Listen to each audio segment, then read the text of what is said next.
People have this reoccurring nightmare that there's some thing, some force that's got a hold of them and it's holding them down and they can't break free. No matter what they do, they can't break free from that force.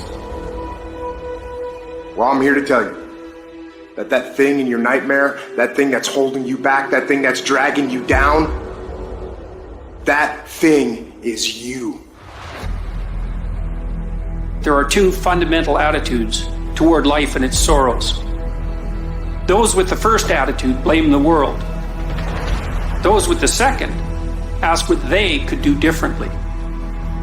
It's much easier and much more gratifying to your basest desires to blame someone else for your misery. You know what's so funny? We want people to make guarantees to us, but we're not willing to make guarantees to ourselves. And that's the problem with some of you. You always want to blame other people. You owe you an explanation. You need to look at yourself in the mirror and say, why are you only giving 50%? What's wrong with you? You need to put yourself on punishment. You need to tell you no more TV, no more snacks, no more desserts. No, we working out now.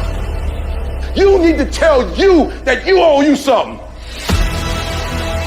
Every day I demand more from myself than anybody else could humanly expect. I'm not competing with somebody else, I'm competing with what I'm capable of. My number one competition is me. It's always you versus you. You gotta be the one to get up every morning, be disciplined, put in the consistent daily hard work, because that gains success. No coach, no trainer, no mentor, no boss can do it. You versus you. I value myself enough to give 120% or don't do it. There is no excuse for not living up to your fullest potential. No excuse. You walk out of this room, you owe yourself. I didn't get here making excuses. What changed? I changed. And I stopped being a victim. I stopped saying I've got to wait for good things to happen to me. And I said I'm going to grind. I'm going to fight. I'm going to work. I'm going to press forward. I'm going to learn. I'm going to do everything in my power every single day to become a victor and not a victim. Why? Because I owe it to myself. Can't nobody stop me but me.